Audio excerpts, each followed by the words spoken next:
Part 4 of the road to Sarajevo.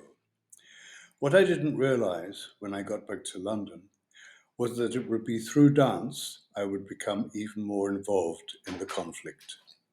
The next time I returned, it was to a much bigger conference than the first.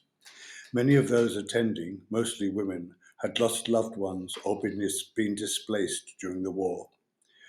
A lot of wordy speeches were given by invited foreign guests. Some were extremely new age in content and referred to mysterious ley lines influencing the course of events. Others pointed out that tragedy was a cloud with a silver lining, a message that seemed to be a patronizing one to deliver to people still in the throes of mourning the loss of dearly loved ones. Of course, there were also some fine speakers and many insights, but I found the conference was disappointing and decided to make a contribution of my own. After a cursory warm up in the toilets, nowhere near adequate for a 50-year-old, I went onto the tiny stage and danced the solo to a Chopin nocturne, the same solo I performed in Duisburg during the youth dance project Sotsam Domira several months before. When I finished, the room was totally still. As I walked back to my seat, an old lady wearing a black widow's shawl grasped my hand. She kissed it. Afterwards, many people told me that the dance had spoken to them more deeply and directly than any words. Was there ever a better reason for a dancer to dance? A few months later, I found myself in Zagreb with my dandelion friends, Annabel and Gillian, sitting in the front room of a Mr. and Mrs. Zonich, surrounded by synthesizers and sound equipment. Their son, Dino, was playing his compositions and telling us his vision for an ambitious, large-scale musical that would bring Sarajevo's story to the world. I knew that Dino had escaped from Sarajevo after witnessing the death of a childhood friend on the front line, and that he was working on a score and libretto entitled Sarajevski Krug, Sarajevo Circle. I found Dino's music extremely moving, and at its heart, it was a love song to Sarajevo, his beloved city under siege. He envisaged a story of love in a time of war, told purely through song and dance, and he needed a choreographer. Of course, there was no money, no sponsorship, and no venue, but even so, there was no refusing him. I was determined to cover my own costs to work on the project. On returning to England, I unashamedly touted for work from friends in the community dance world, seeking small projects that would help finance me during the months ahead.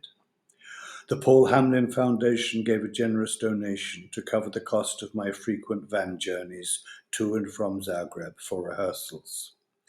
When colleagues expressed surprise that I had become involved in a situation so far from home, I pointed out that the distance to Croatia from London was barely more than the distance from the southern coast of England to the northern tip of Scotland, that the people of the Balkans were our neighbours and this conflict was on our doorstep.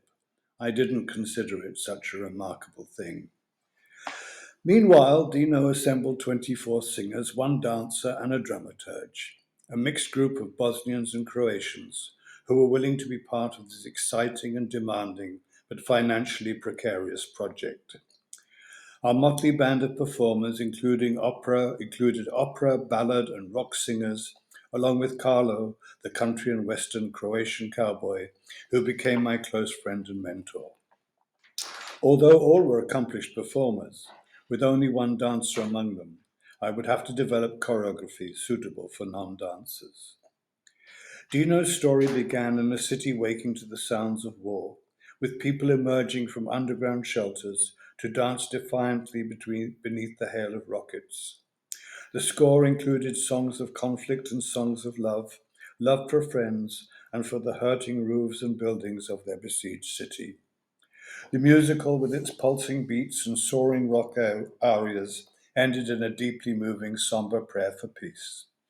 During our rehearsals, Zagreb was assaulted by 3 rockets fired from the Krajina, an enclave of hostile Chetniks 45 kilometers from the city.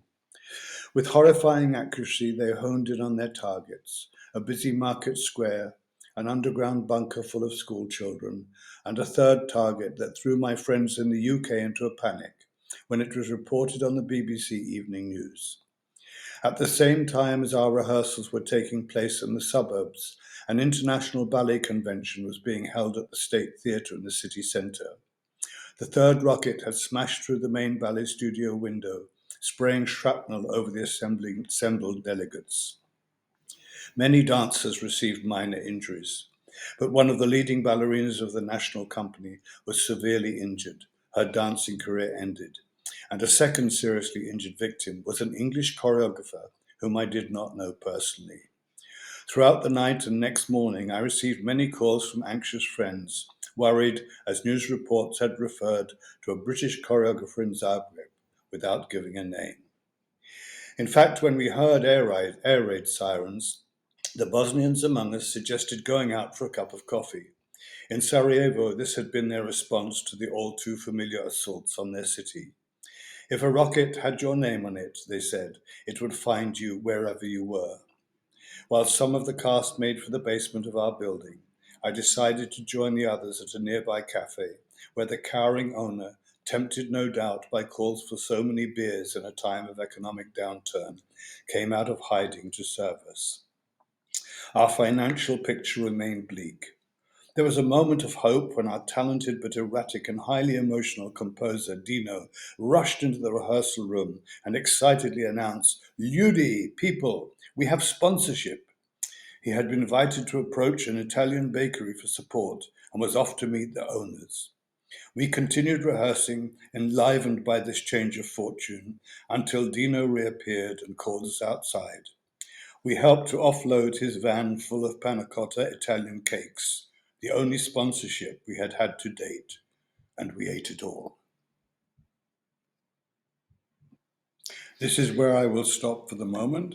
Part 5, the last part of my journey, the road to Sarajevo, will appear in a couple of days.